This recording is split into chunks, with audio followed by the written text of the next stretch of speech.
안녕하세요. 고양영상미디어센터 시민영상제작과정 기초 1 카메라로 세상을 말하다의 김정욱 감독입니다.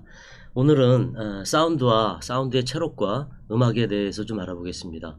오디오, 사운드 하면 여러분 얼마나 중요한지 아십니까? 저희가 아침 시간대 같은 경우는요, 주부들이 설거지를 하거나 또 저녁 시간대도 저녁 먹고 설거지를 하거나 할 때 TV 안에서 사일런트로 아무 오디오가 안 나온다든지 또는 어떤 감정이 폭발해서 헉헉헉헉 운다든지 이랬을 때 설거지 하면서도 그 오디오에 끌려서 TV를 보게 되는 경향이 있습니다. 또 요즘 세대에 유튜브 영상의 ASMR은 너무나도 잘, 제가 말씀 안 드려도 여러분들이 더 잘 아시죠. 오디오를 통해서 저희가 갖는 느낌 대단히 중요합니다. 실례로 어떤 영화들 또는 과학자들이나 이 사운드 쪽에 계신 분들이 실험을 하는 경우들이 있습니다. 아무 영상도 안 보여주고요, 오디오만 틀어주는 경우, 또 오디오는 없이 영상만 보는 경우, 아무 영상을 안 보여주고 오디오만 틀어줄 때는 상상력이 발동을 한답니다. 아, 저 오디오가 무슨 오디오일까? 아, 저기서 무슨 얘기를 하려고 할까? 하고 집중력을 요구하죠. 그래서 과거의 영화들은 저희가 하나의 기법 중에 하나였는데, 블랙에다가 오디오만 먼저 프레이밍 시킵니다. 오디오만 페이드인 시킵니다. 그러면 기차 소리가 난다든지 뭐 여러 가지 소리들이 나오겠죠. 그러면 관객들은 저게 무엇이지? 하고 생각을 합니다. 또한 침묵 또한 오디오라고 저희들은 이야기를 합니다. 아무 멘트 없이, 물론 방송사고가 나기도 합니다. 라디오에서는 짧은 시간을 오디오가 없으면 방송사고라고 하는데요, 오디오가 그만큼 중요한 세상에 살고 있습니다. 그렇기 때문에 조명이나 촬영 감독처럼 오디오 감독들도 수십 년, 또 10년, 20년 현장에서 있는 분들을 오디오 감독이라고 합니다. 지금은 1인 미디어 시대라 누구나 촬영을 할 수 있고 누구나 편집을 할 수 있고 누구나 PD를 할 수 있습니다. 근데 감독이 되기는 아무나 할 수는 없는 것입니다. 세월이 있어야 되고 오디오에도 그만한 노하우가 있기 때문입니다. 제가 오늘 오디오의 기초를 말씀드리는 데 있어서는 가장 먼저 DSLR을 기준으로 해서 말씀을 드리려고 합니다. DSLR 카메라는 그림에서도 보시면 알겠지만 오디오를 따로 연결을 합니다. 왜냐하면요, DSLR 카메라가 갖고 있는 장점도 많지만요, 단점 중에 하나가 오디오 채록이 안 된다는 겁니다. 전혀 안 되진 않고요, 기존에 있는 내장 마이크로 들어오긴 하지만 카메라 자체가 스틸 카메라, 오디오를 필요로 하지 않는 그런 카메라를 동영상을 촬영하기 때문에 오디오 채록이 되게 안 좋습니다. 전문가들이 사용하는 뭐 예전에 풍경이 있는 여행 찍을 때는 오두막 2에서 시작을 해서 오두막 3, 오두막 4, 오두막이라는 이야기는 오디 마크 2를 줄여서 얘기하는 겁니다. 오두막 2, 오두막 3, 오두막 4까지 오면서도 오두막 4에 가서 오디오를 옆에서 들을 수 있는 그런 업그레이드된 방법이 나왔지만 지금 그 전에는 오디오 채록이 상당히 어려웠습니다.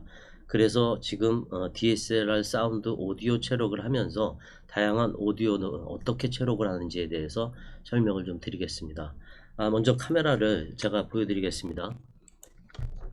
지금 DSLR 카메라입니다. 여러분들 잘 아시겠지만 DSLR 카메라는 미국 브랜드, 그러니까 저희 손에 잘 맞지가 않죠. 사실은요, 좀 큽니다. 소니 브랜드라든지 그 다음에 일본에서 만든 그런 카메라들은 저희 손에 이렇게 잘 맞습니다. 왜냐하면 동양인 손에 맞췄기 때문에 저희 손에 이렇게 잘 맞습니다. 근데 이제 캐논 거는 좀 저희한테 좀 크죠. 오디오 채록의 말씀을 드리면 DSLR 카메라는 이 자체 내장 오디오를 갖고 있는데요, 이 자체 내장 오디오가 얼마나 안 좋은지, 예를 들어서 이 렌즈가 돌아가면 모타라는 게 있습니다. 모타를 통해서 줌인을 하게 되는데요, 그 줌인을 하는 모타 소리가 여기에 채록될 정도로, 채록이라는 건 수음, 기록될 정도로 오디오가 안 좋습니다. DSLR 카메라.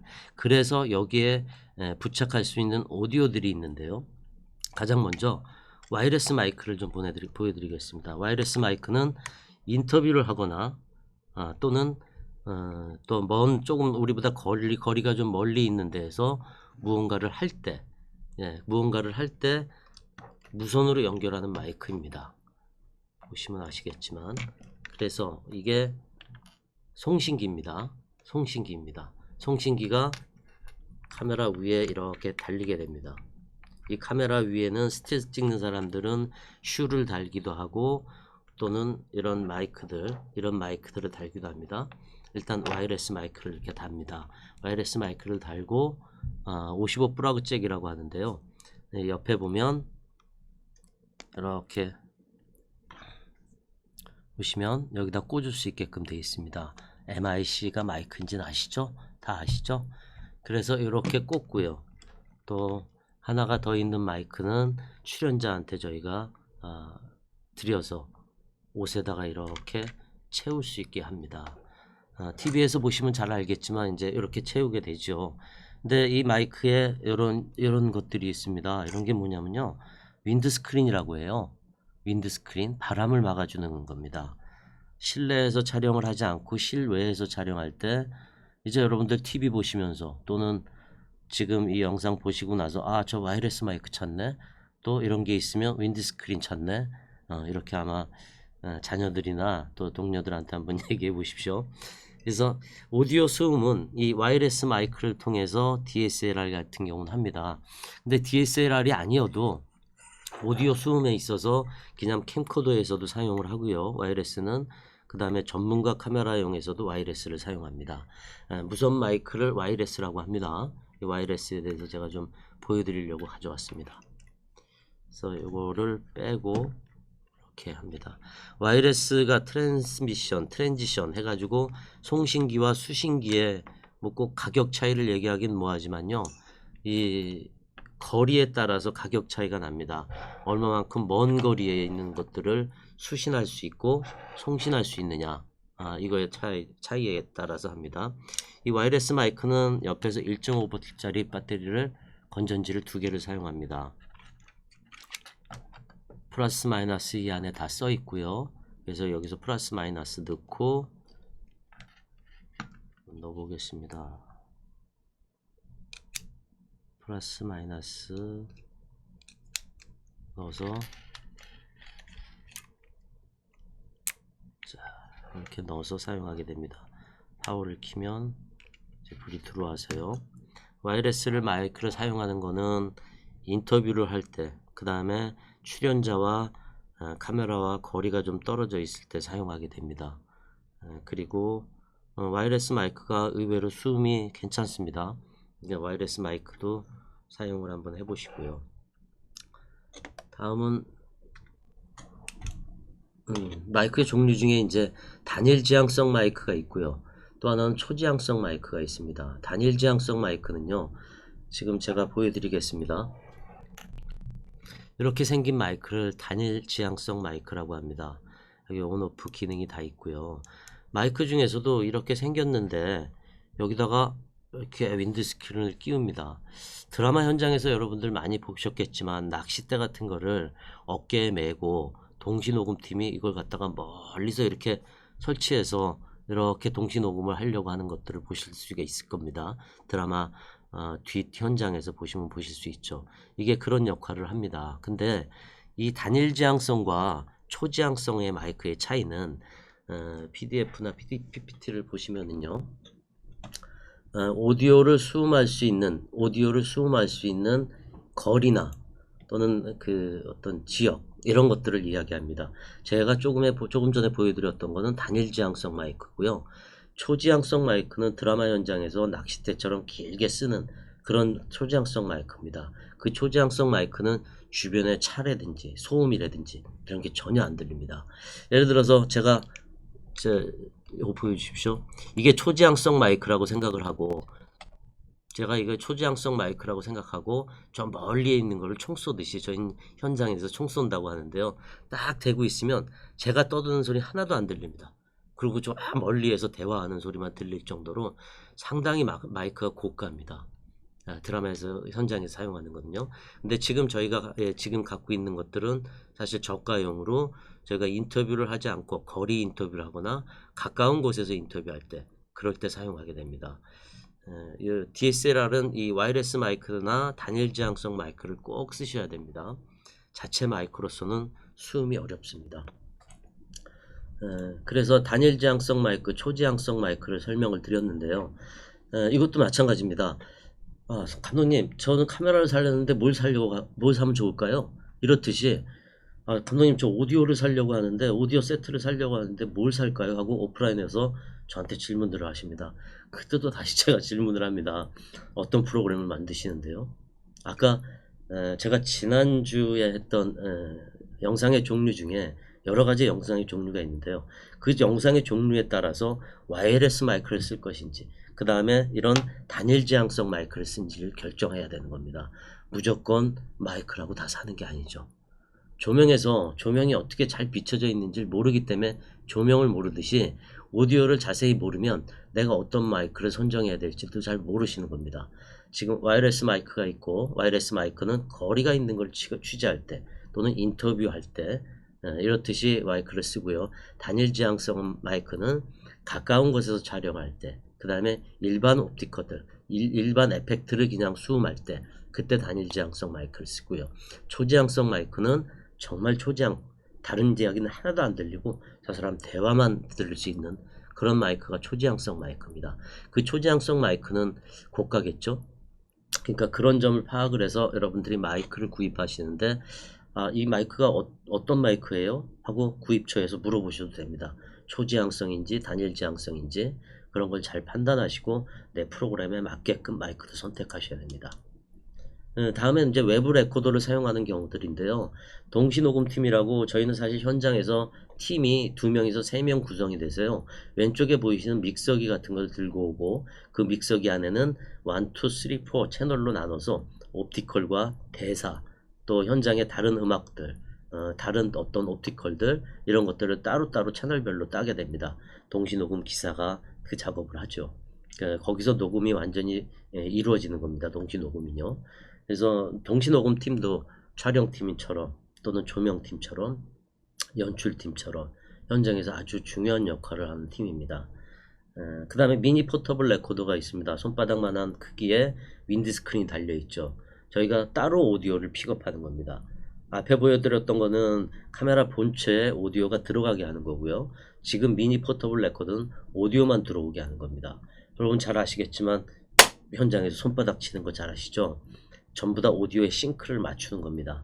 이거는 그림이 없어도 손바닥이라는 소음을 통해 가지고 트랙 라인에서 오디오의 스타트점을 같이 맞추는 겁니다. 그런 방법을 동시녹음팀도 쓰고요. 미니 포터블 레코더에서도 사용하게 됩니다.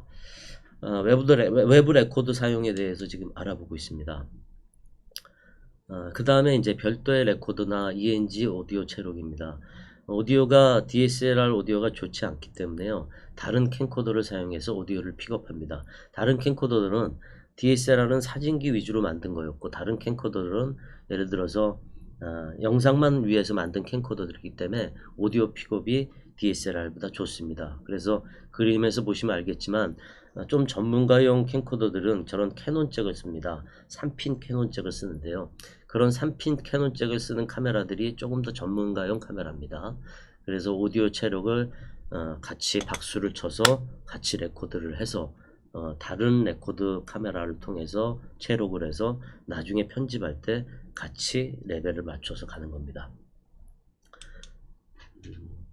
이제 미디어 음악, 지금 오디오 채록에 대해서 제가 설명을 드렸고요. 미디어 음악에 대해서 말씀을 드리겠습니다. 음악은 무성영화 시대에서부터 시작했다고 제가 알고 있습니다. 그 당시에는 나레이션도 없었고 대사도 없었고요. 찰리 채플린의 무성영화 시대부터 음악이라는 장르가 자리를 잡기 시작했고요. 그 다음에 그 미디어 음악의 종류에는 여러 가지가 있습니다. 영화 음악이 있을 거고요. 광고 음악이 있을 거고, 애니메이션 음악, 게임 음악, 드라마 음악, 뮤직비디오 음악, 행사 음악, 다큐멘터리 음악이 다 있습니다. 이 음악의 종류를 말씀드리는 건 음악의 종류마다 다 특징이 따로 있습니다. 영화 음악이나 다큐, 이제 대략적으로만 설명을 드릴게요. 좀 디테일한 거는 중급반이나 고급반에서 설명을 드리겠습니다. 영화 음악 오리지널 사운드 트랙이라고도 하고요. 그 다음에 다큐멘터리 음악, 두 종류의 음악은 저희 프로그램의 전체를 알고 프로그램의 영상에 음악이 도드라지지도 않으면서 음악의 프로그램의 성향을 같이 맞춰가야 되는 그런 영향력의 음악들입니다. 다큐멘터리 음악을 선정을 하는데 영상보다 음악이 더 월등하게 좋다든지 이러면 영화 음악으로서 또는 다큐멘터리 음악으로서의 기능을 잘 못한다고 볼 수 있을까요? 그냥 제 경험으로 말씀드립니다.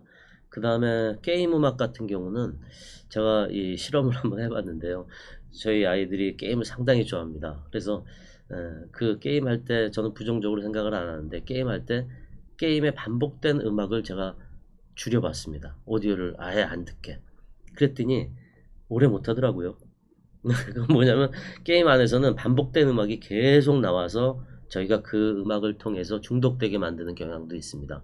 그래서 게임 음악 안에서 여러분들 한번 시험해 보십시오. 우리 아이가 게임을 많이 한다 했을 때 거기에 나오는 음악을 아예 무트시키고 줄이고 음악을 들려주지 말아 보십시오. 그러면 아마 1시간도 못할걸요. 그다음에 광고 음악이 있습니다. 광고 음악은 옛날에 저희 때 뭐 새우깡이라든지 하늘에서 별을 따다 써니텐이라든지 특정 음악을 듣게 되면 손이 가요 손이가 듯이 이런 음악들을 듣게 되면 그 제품이 생각나는 광고 음악들이 있습니다. 마찬가지로 그 광고 음악도 어떤 제품을 영상할 수 있게끔 계속 반복해서 우리들한테 광고를 통해서 전해주는 음악입니다. 애니메이션 음악이 있습니다. 애니메이션 음악은 애니메이션 자체가 상당한 창의력을 요하죠. 마찬가지로 애니메이션에 가사가 들어가는 요번에 얼음공주라든지 그런 음악들을 들어보면 얼음공주의 비하인드 스토리가 사실은 저희 프로그램들은 모든 것들이 협업입니다. 음악 감독이 내가 여기에 음악에 대해서 확실한 생각들을 갖고 있으니까 내 음악에 애니메이션을 더 만들어 주십시오 하고 감독한테 요청을 했다고 제가 비하인드 스토리를 들었습니다. 그만큼 음악의 포지션이 중요하고 그걸 또 인정해 주고요. 애니메이션 음악은 상당한 창의력을 요합니다. 가사 자체도 무한대한 창의력이 나오죠. 광고 음악이나 뮤직비디오 음악, 다큐멘터리하고 음악하고 틀리게 내용 자체도 상당한 창의력을 요합니다. 드라마 음악이 있습니다. 드라마 음악은 보컬이 들어갑니다. 앞에 보컬이 안 들어가는 거, 영화 음악이라든지 다큐멘터리 음악 이런 것들은 보컬이 안 들어갑니다. 보이스가 안 들어간다는 얘기죠. 게임 음악도 안 들어가고요. 드라마 음악은 보컬을 통해서 그 드라마가 생각이 나게끔 하거나 드라마 안에서 보컬을 통해서 내용 전달을 잘 하거나 이렇게 해서 드라마 음악도 어떤 그 나름대로의 형식이 따로 있습니다. 게임 음악, 광고 음악, 그 다음 뮤직비디오 음악이 있죠. 뮤직비디오 음악도 마찬가지로 음악이 살아야지 뮤직비디오가 살면 안 되겠죠. 지금의 뮤직비디오는 휘황찬란하다고는 하지만 음악을 최대한 위주로 살릴 수 있는 뮤직비디오가 사실은 잘 만든 뮤직비디오의 음악이라고 볼 수 있겠습니다.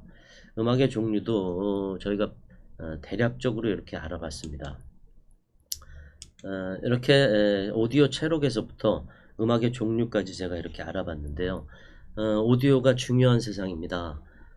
오디오는 저희가 무한한 상상력을 키울 수도 있고요.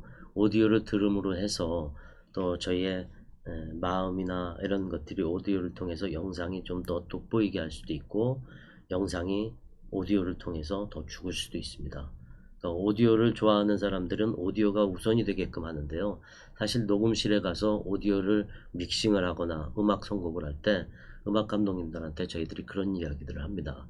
이러이러한 다큐멘터리의 이러이러한 내용입니다. 음악이 너무 살지 않으셔야 되고요. 그리고 잔잔하게 음악이 깔려야 됩니다. 제가 본 영화 중에서는 사실 태극기 휘날리며라는 영화가 생각이 납니다. 여러분들 한번 생각해 보십시오. 원빈과 장동건의 전쟁씬이 있습니다. 치열한 전투 장면이죠. 제가 알기로는 이동준 음악 감독님이 그 음악을 치열한 음악 안에서 전투 장면 안에서 잔잔한 음악을 한 10분 이상 갑니다. 왜냐면 그 전투 장면 자체가 10분이 넘습니다. 둘이 만나는 장면이거든요. 영화를 보신 분들은 한번 생각해 보십시오. 그때 다시 한번 영화를 보신다면 이동준 음악 감독의 아주 역량이 발휘되는 음악이 선곡이 됩니다. 잔잔한 그 치열한 전투 장면에 정말 피아노 소리 잔잔한 음악이 깔리면서 두 사람의 감정을 엮어갑니다. 대단한 거죠. 또 그 영화의 서두 부분이 생각이 납니다. 원빈이 이제 나이가 들어서 형의 무덤이나 무덤을 찾아가서 프로그램의 시작이 됩니다. 그 시작되는 과정에서 이 원빈이 이 사람이 거라는 생각은 전혀 못하고 있어요. 근데 음악이 잔잔하게 흐르면서 과거 장면으로 넘어갑니다. 그랬더니 원빈이 다락에서 무언가를 꺼내죠. 그랬을 때 우리는 음악을 통해서 아, 이 사람이 원빈이구나. 아, 원빈이 이렇게 나이가 들어서 지금이 현재구나. 음악이 갖고 있는 역할들입니다.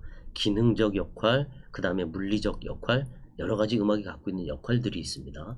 그 역할들은 나중에 추후에 얘기하고 싶은데요. 지금 꼭 그 이야기는 드리고 싶어서 드리는데요. 또 조스라는 영화 잘 아시죠? 밤밤, 밤밤. 벌써 그렇게 밤밤, 밤밤 하고 나오면 긴장됩니다. 공포영화에서 나오는 그 음악에. 그러니까 아무런 영상이 없거나 어떤 아주 활발한 영상이 있어도 음악이 빰빰 빰빰 하고 나갈 때는 뭔가 긴장돼. 뭔가 나올 것 같아. 음악이 갖고 있는 매력입니다. 추후에 시간이 허락이 되면 그런 자세한 음악에 대해서 영상도 보고 그렇게 나눌 수 있는 기회가 되길 바랍니다. 오늘은 간단하게나마 부족하지만 이렇게 음악에 대해 체록 방법, 그 다음에 음악의 종류에 대해서 말씀드렸습니다. 감사합니다.